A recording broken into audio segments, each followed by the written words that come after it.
पानी में डूबा हुआ एक शहर, वीरान देश में बना एक मंदिर या दुश्मनों के इलाके में बना एक महल। आज के इस वीडियो में बात करेंगे हाल ही में ढूंढी गई कुछ इमारतों की जिन्होंने आर्कियोलॉजिस्ट और हिस्टोरियंस का दिमाग खराब कर दिया।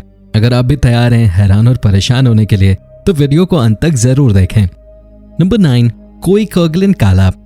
उज्बेकिस्तान में स्थित कोइकोगलिन काला एक एंशिएंट टेंपल है। इसे क्रुज़ेमियन डायनास्टी ने बनाया था। जब इसका ठीक ढंग से सर्वेक्षण किया गया तो यह पता चला कि लगभग 400 BC में बनाया गया था। जब इसे बनाने वाला साम्राज्य यहाँ पर स्थित था तब भारत में कुश साम्राज्य शासन कर रहा था और उनके मैन्यूस्क्रिप्ट्स से इनके बारे में काफी कुछ पता चलता है। ये मंदिर काफी बड़ा है और इसकी बाहरी दीवारें लगभग 87 मीटर की त्रिज्या पे बनी हैं। आप अंदाजा लगा सकते हैं कि ये मंदिर कितना बड़ा होगा, लेकिन इसका असल पर्पस क्या रहा होगा इस बारे में अब तक किसी को कुछ भी नहीं पता चल पाया है। इस साइट पे बहुत बार हमला किया गया है और यहाँ के मटेरियल को लोगों ने चुराकर अपने घरों तक में यूज किया है, जिससे इसकी वर्थ काफी कम हो गई है। लेकिन यहाँ से काफी कीमती सामान भी ढूंढा गया था। Number 8, Merv. दक्षिणी तुर्कमेनिस्तान में बना मर्व एक वक्त पे सिल्क रूट पे बहुत ही बड़ा शहर हुआ करता था। हालांकि अब ये पूरी तरह से विनाश हो चुका है और इसके केवल कुछ ही स्ट्रक्चर्स बचे हुए हैं। 12th और 13th सेंचुरी में ये एक बसा हुआ शहर हुआ करता था जिसमें लगभग 500,000 लोग रहा करते थे। इस शहर में झील, तालाब और पार्क जैसे स्ट्रक्चर्स बने हुए थे जो कि दर्शाते हैं कि ये कितना बड़ा शहर था। यहाँ लगभग 500,000 लोग रहा करते थे। इसके जितना बड़ा शहर उस वक्त भारत में दिल्ली हुआ करता था। ये एजुकेशनल पॉइंट भी था, इसलिए यहाँ मैथमेटिशियन, म्यूजिशियंस, पोएट्स और टीचर्स बहुत बड़ी संख्या में रहते थे। हालांकि साल 1221 में मर्व के लोगों के लिए सब कुछ खत्म हो गया। चंगेज खान के बेटे तुलोई खान ने अपनी मंगोल सेना के साथ इस शहर पे हमला कर दिया और मंगोल सेना ने पूरे शहर को तहस नहस कर दिया। यहाँ 5 से 7 लाख लोग मार दिए गए थे और बड़े बड़े स्ट्रक्चर्स को टुकड़ों में तोड़ दिया गया था। इस विनाश के बाद कई शासकों ने कोशिश की कि इसे फिर से बनाया जा सके, लेकिन इसे फिर से बनाया नहीं जा सका। अब ये एक यूनेस्को हेरिटेज साइट है। Number 7, a palace in the enemy territory. साल 1940 में खुदाई के दौरान कुछ मजदूरों को साइबेरिया में एक जमीन में दबा हुआ पैलेस टाइप स्ट्रक्चर मिला। 2000 साल पुराना ये स्ट्रक्चर हान डायनेस्टी के महलों से मिलता जुलता था। हालांकि आपको जानकर हैरानी होगी कि हान डायनेस्टी चाइना में शासन करते थे। आर्कियोलॉजिस्ट ने काफी समय तक ये सोचा कि आखिर ये रूस में क्या कर रहा है। जिस जगह ये पैलेस मिला वो जगह जियोग्नु डायनेस्टी के थे। जियोग्नु और हान का आपस में झगड़ा रहता था। जियोग्नु एक तरह के घुमंतु लोग थे जिन्होंने मध्य एशिया में मारकाट मचा रखे थे। आपको जानकर हैरानी होगी कि जियोग्नु से बचने के लिए ही ग्रेट वॉल ऑफ चाइना का निर्माण किया गया था। इस पैलेस के बारे में बहुत सारी थ्योरीज मौजूद हैं। कुछ थ्योरीज के अनुसार यह पैलेस हान साम्राज्य से गद्दारी करने वाले लोगों का था। कुछ का यह मानना है कि यह पैलेस हान ने जियोग्नु के ऊपर जीत के निशान के तौर पे बनाया था। हालांकि सच क्या है ये कोई नहीं जानता। नंबर 6, केम्यूने। पिछले साल इराक में एक ब्रॉन्ज सिटी को ढूंढा गया। ये शहर तब मिला जब इराक में एक बांध बनाया गया और ये पानी के नीचे से एक्सपोज हुआ। इससे पहले ये पानी के नीचे हुआ करता था और ओरिजिनली इसे साल 2010 में ढूंढा गया था। केम्यून में बहुत सारे स्ट्रक्चर्स मौजूद हैं जो कि अलग अलग तरह के हैं। रिसर्च के बाद पता चला कि ये 14 से 15 सेंचुरी BC में बनाया गया था। ये टिग्रिस नदी के किनारे पे बसाया गया शहर था और टिग्रिस नदी से इसकी दूरी केवल 20 मीटर की थी। एक दिन टिग्रिस नदी ने अपना रास्ता बदल लिया और ये उसके नीचे दब गया। अब बांध बनाने से फिर रास्ता बदल गया है और ये एक्सपोज हुआ है। ऐसा माना जाता है कि इसे मिट्टानी साम्राज्य ने बनाया था। हालांकि मिट्टानी के बारे में किसी को बहुत ज्यादा कुछ मालूम नहीं है। इन स्ट्रक्चर्स पे भी कुछ लिखा नहीं है, केवल पेंटिंग्स बनी हुई है जो कि काफी पुराने समय की है। Number 5, Denge sound mirrors. अगर आप नहीं जानते कि डेंगे साइड मिरर्स क्या हैं, तो आप इन्हें असल में देखकर काफी ज्यादा डर जाएंगे। ये साइड मिरर्स इंग्लैंड में स्थित हैं। इन्हें साउंड मिरर कहा जाता है क्योंकि ये साउंड को रिफ्लेक्ट करते हैं।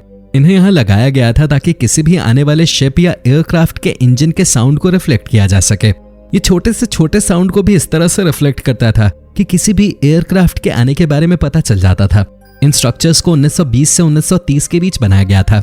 रडार का इन्वेंशन 1935 के आसपास हुआ था और उसके कुछ सालों के बाद ही इन दोनों साउंड मिरर्स की जरूरत खत्म हो गई।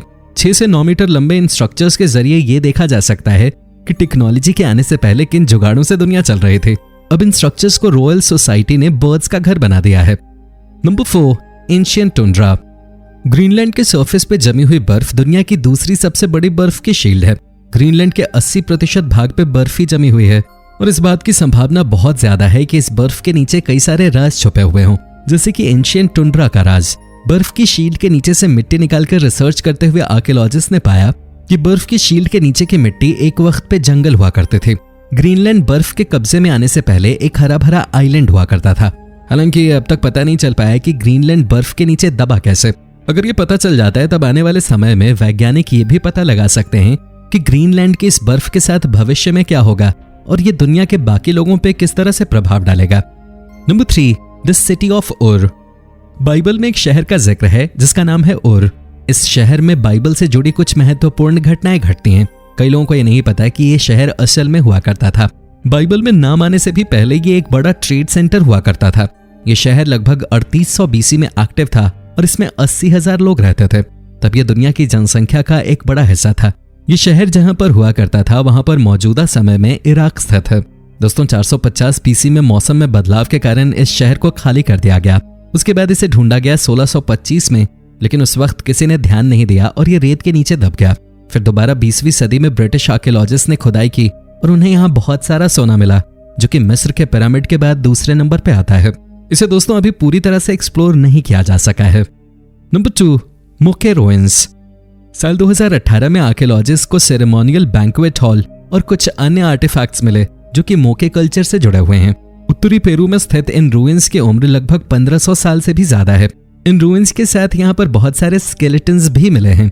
इस स्ट्रक्चर में पिरामिड जैसे कुछ हिस्से हैं और 2 बड़े हॉल हैं, जिनमें से एक मीटिंग के लिए और एक बैंक्वेट हॉल के तौर पर प्रयोग किया जाता रहा होगा।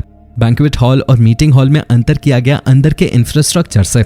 बैंक्वेट हॉल के अंदर मछलियों और सी हॉर्स इत्यादि के चित्र उकेरे गए हैं, जबकि मीटिंग हॉल में 2 बड़ी बड़ी गद्दियां हैं जिन्हें चट्टानों के अंदर ही बनाया गया है।